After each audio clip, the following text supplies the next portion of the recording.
Well, hello again, folks. It's Thursday, May 14th, and this is Pam, and I want to welcome you to the reading of the Mansfield News Journal. We begin today's reading with area deaths. Robert L. Alexander, 90, of Howard, passed away May 11th. Flowers Snyder Funeral Home in Mount Vernon. Nanny Jane Bolin, 91, of Rock Fork, passed away May 8th at Secor Funeral Homes. Mrs. Bonnie Hicks Bond, age 86, passed away April 26. Due to COVID-19 requirements set forth by Governor Andy Beshear, a private graveside service will be held at the Garvin Ridge Cemetery. Globe Funeral Chapel in Olive Hill, Kentucky is caring for all arrangements. Doyle Breedlove, 77, of Mansfield, passed away May 11th. Warner Gaunt Funeral Services Limited. Jane B. Dunlap, 78, of Ontario, passed away May 11th. Snyder Funeral Home. Jackie A. Hignight, 84, of Mansfield, passed away May 9th in Millersburg. Due to the coronavirus, private graveside services will be observed. A celebration of his life will be held at a later date. Warner Gaunt Funeral Services is assisting the family with the arrangements. Alvin H. Al Lenhart, 89, of Mansfield, passed away Saturday in Ohio Health Mansfield Hospital. Private graveside services will be held in Mansfield Memorial Park. The Lexington Avenue Snyder Funeral Home is honored to serve the family. Mary Cotasis Nearhood, of 90, of Ashland, passed away Tuesday morning at University Hospital Samaritan Medical Center. Friends may visit with the family on Friday from 4 p.m. to 8 p.m. at the Denbo Ghosh Funeral Home. A service will be held for the immediate family on Saturday at St. Constantine and Helen Greek Orthodox Church in Mansfield. A public graveside committal service will be held Saturday afternoon at 1 p.m. at the Ashland Cemetery. Eugene Jean Oxender, 84, of Mansfield, passed away May 7th. Snyder Funeral Home is handling these arrangements. Edith Queen, 95, of Gallion, passed away May 9th. Snyder Richardson Davis Chapel is handling arrangements. Betty L. Rowe, 82, of Willard, passed away May 12th. Secor Funeral Home is handling their arrangements. Anna M. Schreiner, 86, resident of Willard, passed away on Tuesday under Stein Hospice Care in Sandusky. Private family services will take place and burial will be at St. Joseph Catholic Cemetery. Secor Funeral Home is handling these arrangements. Cindy Louise Williams, 55, of Mansfield, passed away on May 8 at her family home. The family will observe private services. The Wapner Cremation Center is honored to serve the family. Well, my friends, that concludes the Thursday Mansfield News Journal area death notices. Now, for our first article. Mansfield tweaks firefighter OT order by Monroe Trombley. Facing criticism from the Mansfield Firefighters Union, the city announced Tuesday that 2 fire stations will not be closed at the same time when not enough personnel are available to work. Speaking to the mayor, he would prefer to have 1 maximum closed, says Safety Service Director Lori Cope, referring to Mayor Tim Thaker. The city, facing a 20% reduction in revenue due to the pandemic IC, last week ordered the fire department to eliminate non-emergency overtime, which halted the practice of backfilling positions so that at least 19 personnel were on duty across all 5 stations. Firefighters and paramedics were routinely paid overtime to fill in for others who were out sick or on vacation, which Thaker has claimed costs the city about $80,000 a month. Station number 2 on Brookwood Way has been closed for 3 days and operated at half capacity on Monday because there had been less than 16 personnel on duty. Initially, Station 4 on South Main Street would be closed in the event only 11 personnel were available. But Mansfield Fire Chief Steve Strickling now can use overtime to call in at least 14 workers to prevent Station 4 from closing when Station 2 is closed as well, according to Cope. The chief still has the discretion to use overtime in emergency situations that warrant additional manpower, Cope stressed. As of Tuesday, 17 people of the 92-person department were off work for a variety of reasons, but no one had tested positive for COVID-19, the illness caused by the coronavirus. Scott Miller, president of the International Association of Firefighters, the IAFF Local 266, said the change doesn't move the needle. It doesn't really fix the problem of having stations closed or not enough firefighters on duty to properly man all our trucks, Miller said, adding to comments he made in a letter on Saturday. Yes, it's not going to allow two stations to close, but it's still not acceptable that one station will still be closed more times than not, and we'll be running with less than adequate firefighters on the days that the stations are open. Miller said the union's leadership had requested a meeting last week with Baker and the finance department, but that the mayor and department respectfully declined. There's a lot of factors and questions that we would like to ask the finance department, just so we're all on the same page, and maybe we can find other areas or come up with other plans instead of affecting personnel and reducing the amount of people on the streets to serve the citizens, Miller said. Cope said the order eliminating overtime unless for emergency situation also applies to the police department. The order will be reviewed when the city has a clearer picture of how much revenue the city stands to lose, she adds. We want to get out of this situation as soon as possible, Cope said. Well, for our next article, it's titled Woman Drives Car into the House on West Hanley Road by Lou Whitmer. Mansfield, a woman suffered non-life-threatening injuries at 2:18 p.m. Tuesday after driving her car into a bush and then into a nearby house on West Hanley Road, according to Sergeant Chad Belcher of the Mansfield Post of the Ohio Highway Patrol. Traffic was snarled on the busy thoroughfare while the woman was placed into an emergency rescue vehicle. Troopers handled the crash, which is still under investigation. Belcher said Melissa Greenwald, 46, of Shelby, was east on Hanley Road when she traveled off the right side of the road, hit the bush, and then the house. Her vehicle suffered front-end damage and was likely totaled, Belcher said. A corner of the house also has visible damage. Belcher said the driver said she was distracted and had just reached out to turn the radio. She was transported to Troy Township Emergency Squad to Ohio Health Mansfield Hospital, the sergeant said. This next article states county could lose up to 6.5% in general funds by Al Lawrence, special to Mansfield News Journal. Richland County's first quarter investment income is up this year compared to the first 3 months of 2019. However, the first official estimate from the state of sales tax revenues show the county could lose up to 6.5% or about $2.5 million in general fund dollars because of the economic effects of the coronavirus pandemic.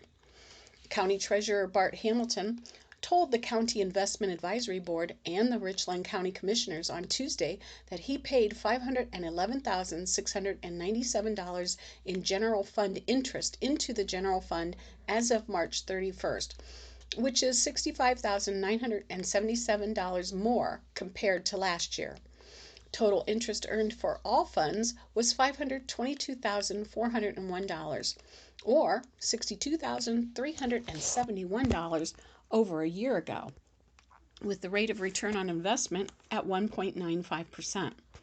Hamilton also pointed out that interest rates have dropped significantly with Star Ohio, the state fund that is the county's main investment vehicle. The interest rate 1 year ago was 2.54%, but was at 0.79% as of Tuesday. Where's the bottom going to go? Your guess is as good as mine because so many things are happening right now, Hamilton said.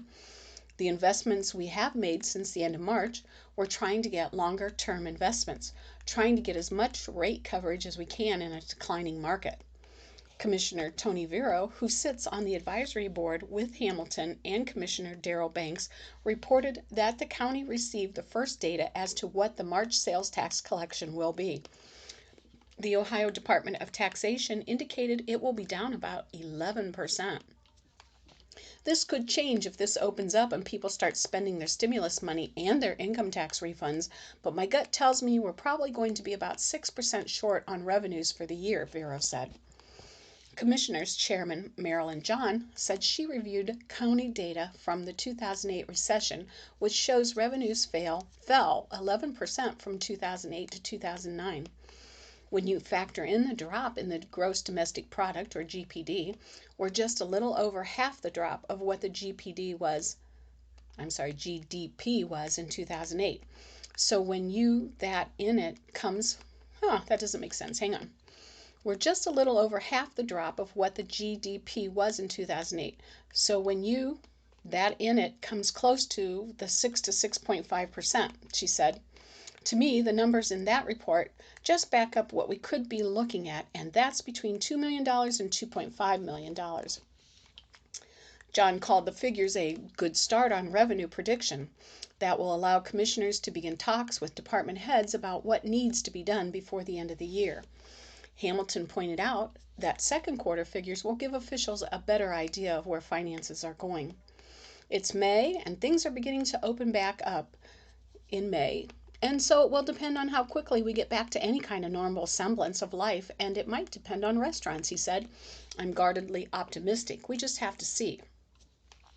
Vote on Willow Haven Park. In other actions Tuesday, commissioners held a public hearing and approved a petition by the Washington Township trustees to vacate Willow Haven Park off Mansfield-Lucas Road south of Interstate 71 as a public park in anticipation of selling the property at auction.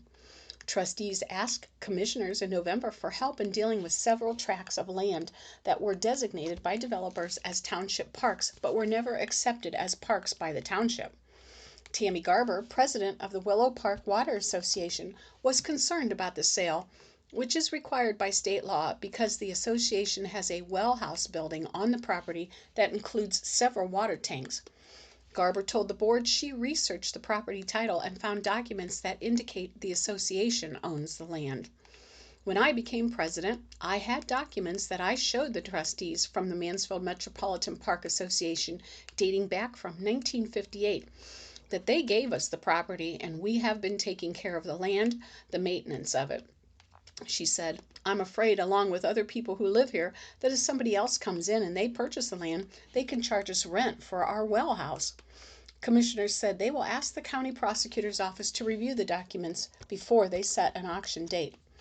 I think this has been looked at, and legally, we, the county, are the owners, but I think you guys probably will be one of the more interested parties, even if we get to the public bidding process, Vero said.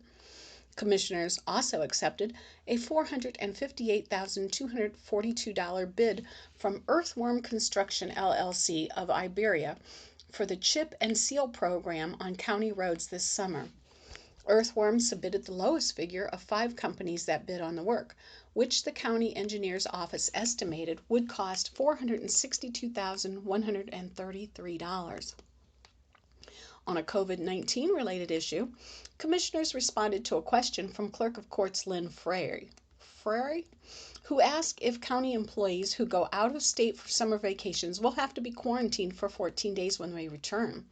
Based on a May 7 bulletin from the County Commissioners Association of Ohio and this week's update from the governor's office, the board said employees have to be quarantined. Those who cannot work from home or telework can be required to use vacation leave, personal leave, or comp time during the quarantine period, or be placed on leave without pay. If they have a job where they can work from home, quarantine is easy, John said. It's up to the elected officials as to how their departments will be handled. Well, the next article is titled, Mansfield Natives Film Nominated for a Peabody, by Lou Whitmire. The documentary Warrior Women, co-directed and produced by Mansfield native Elizabeth Castle and Christina D. King, has been nominated for a Peabody Award. The 2019 co-production of Castle King LLC and ITVS in association with Vision Maker Media was one of 60 nominations announced on May 6, according to the official PeabodyAwards.com website. The documentary was described by judges as an intimate and soulful profile from Christina D. King and Elizabeth Castle of Madonna Thunder Hawk, an American Indian movement leader fighting for Native rights. The film follows the journey of Madonna Thunder Hawk and her 50-plus years of social activism within the American Indian movement and beyond. Warrior Women is the story of mothers and daughters fighting for indigenous rights in the American Indian movement in the 1970s. The film unveils not only Native women's perspective of history, but also examines the impact political struggles have on the children who bear witness, according to the Warrior Women's website. Castle is a 1991 graduate of Mansfield Senior High School and earned her PhD in history from Cambridge University. She's the daughter of Liz Castle and the late Doug Castle of Mansfield.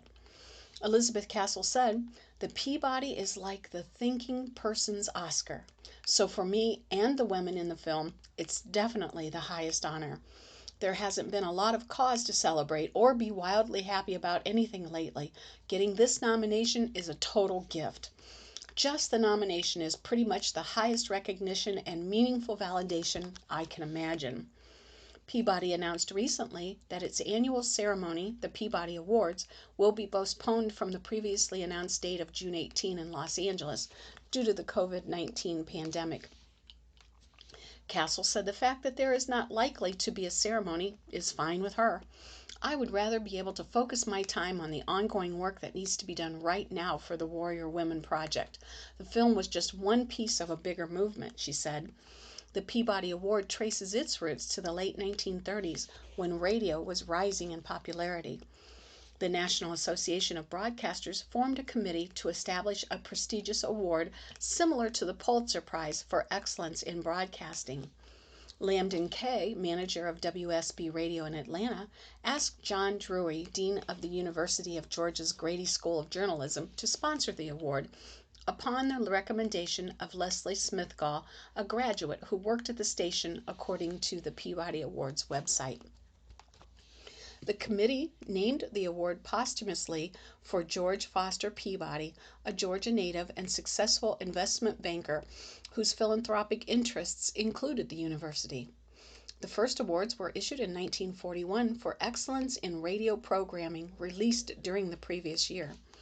The Peabody Board of Jurors is made up of media industry professionals and scholars, critics and journalists, each appointed by the executive director for a renewable 3-year term of service.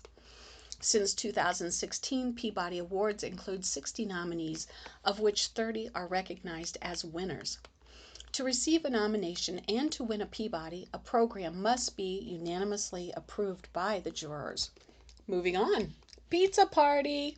Sharrock to Feed Lex Grads by Mark Cotto. Scott Sharrock has put 2 children through Lexington local schools. He knows what teenagers like to eat. "I don't know any teenager that don't like pizza," Sharrock said.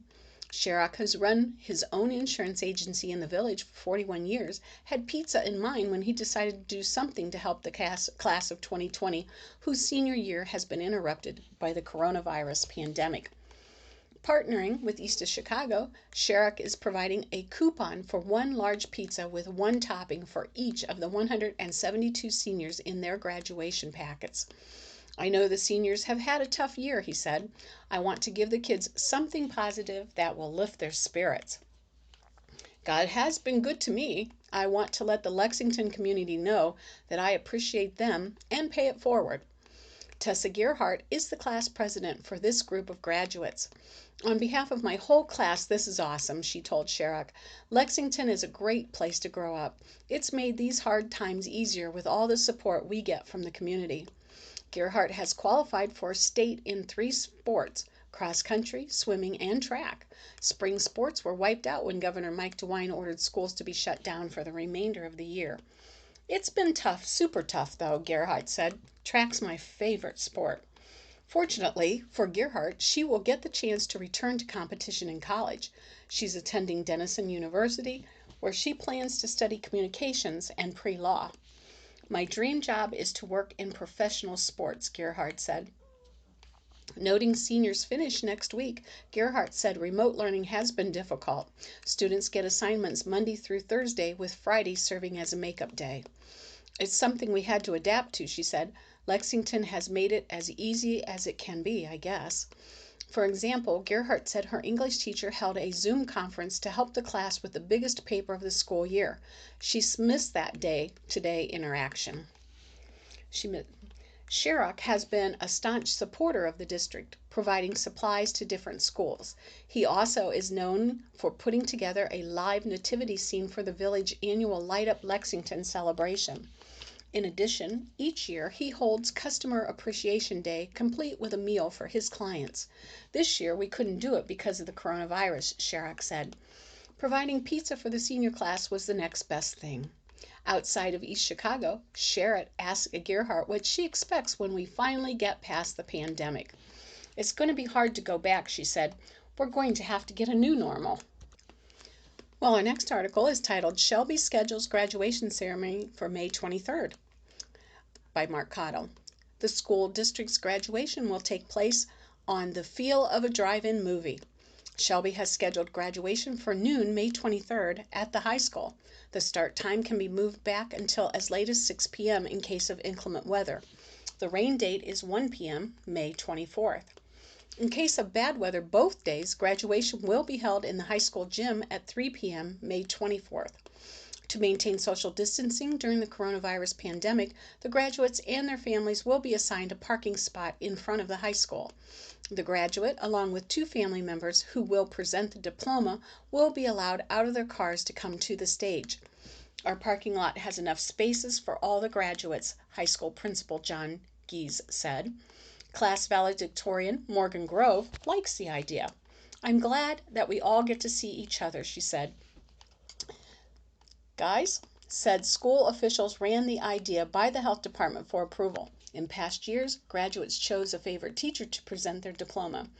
"We would get about 50 teachers," Guys said, adding that would not be possible in these times of social distancing. The high school area will be closed to anyone else during the graduation ceremony. WMAN AM 1400 and WSWR FM 100.1 will broadcast the ceremony live. "The people in their cars can just hear it on the radio," Guys said. Also, the district will live stream the ceremony on its YouTube channel. A link will be distributed at a later date. "If one of those things where we can't please everybody," Guys said. "It's about the best we can do." Guys said a committee of teachers, parents, and students met to brainstorm commencement ideas. "We wanted to get the students out together," he said.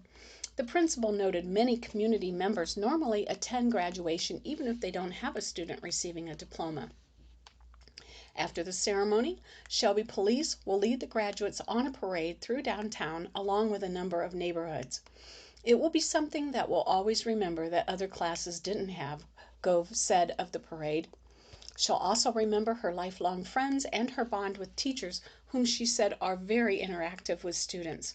As Guys was doing a phone interview, seniors were picking up their caps and gowns and honor cords. All financial obligations must be cleared before students can take part in graduation. Gove picked up her cap and gown and honor cords on Monday morning. She expects to finish with an unreal 5.2 grade point average. Gove will attend Kent State University, where she plans to choose a business-related major such as finance. All seniors, including those from Pioneer Career and Technology Center, must come to the high school's main office between 8 a.m. and 6 p.m. May 20 to receive graduation instructions. They can drop off their Chromebook computers and clean out their lockers during the same time frame. As for underclassmen, freshmen can drop off their Chromebooks and clean out their lockers from 8 a.m. to 12:30 p.m. and 2:45 to 6 p.m. on May 21st. Sophomores can do so from 8 a.m. to 6 p.m. May 22nd, and juniors from 8 a.m. to 1 p.m. and 3:30 to 6 p.m. on May 26th. The makeup day for all grades is from 8 a.m. to noon on May 27th. How about we talk about some local news briefs? A portion of Shelby Gaines Road to close for 60 days. Shelby Gaines Road between Plymouth Spring Mill and Miller Roads in Jackson Township will close Thursday and remain closed for 60 days.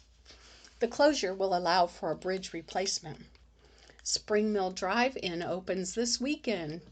In Mansfield, the Spring Mill Drive-In Theater will open this weekend at 1040 Spring Mill Street. Show times are for Friday, Saturday, and Sunday. Screen 1, the movie Onward, PG at 9:15. The Call of the Wild, PG at 11:15. On Screen 2, The Hunt, rated R at 9:10 p.m. The Invisible Man, rated R at 10:55 p.m.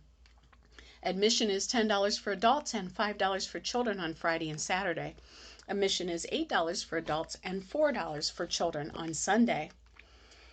Upcoming meetings. The Shelby Historic Preservation Commission will meet at 9 a.m. Friday. The meeting will be live streamed on the city's website, shelbycity.oh.gov. Public comment may be submitted to Joe Guys at joeguys, Joegies, at shelbycity.oh.gov if submitted by noon on Thursday. Pioneer Career and Technology Center Board of Education will meet at 7 p.m. Monday. To access the meeting virtually, visit the district's website. My favorite part of today, police calls.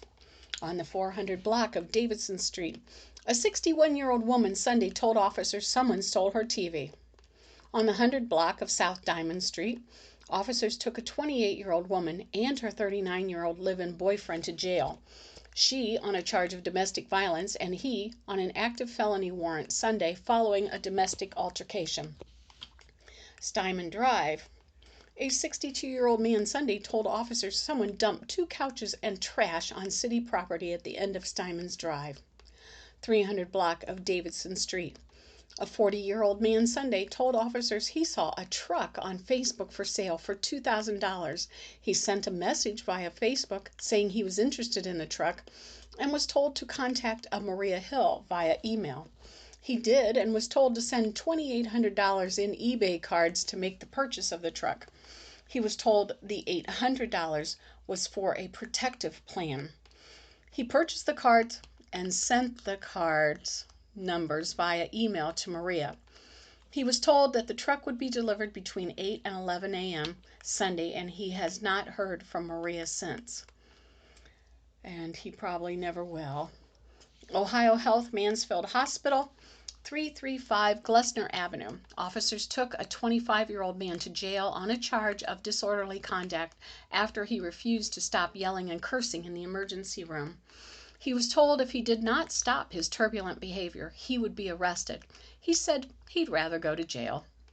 On the 300 block of West 4th Street, an officer Sunday saw a vehicle with its window down parked in the rain in a yard. It was found to be stolen. The victim's son came and picked up the vehicle. On South Foster Street, a woman said Sunday she came home to find the front door open and her 2 dogs missing along with a personal safe, the latter which was hidden. It is unclear at this time if the dogs were stolen or ran out of the open door. 100 block of Willow Street. A 41-year-old man Monday was found unresponsive until firefighters administered naloxone to him. He was transported to a hospital. Western Avenue. 3 people in 3 separate instances told officers their vehicles were damaged, and in 2 of the incidents, items were stolen, including $50 and 15 CDs in one vehicle. Another victim said the title to the vehicle was stolen from the glove box. On the 600 block of Harder Avenue, a 62-year-old woman Monday said her 63-year-old husband, who she lives with, had pushed her. She said he'd been drinking all night, smoking crack, and began to yell and threaten her. He told officers he was upset because she took the TV, so he shoved her out of his way. Well, I have nothing more to say except that this concludes the reading of the Mansfield News Journal for Thursday, May 14th. This is PM saying please stay in if you can. Stay safe, be blessed, and make it a great day.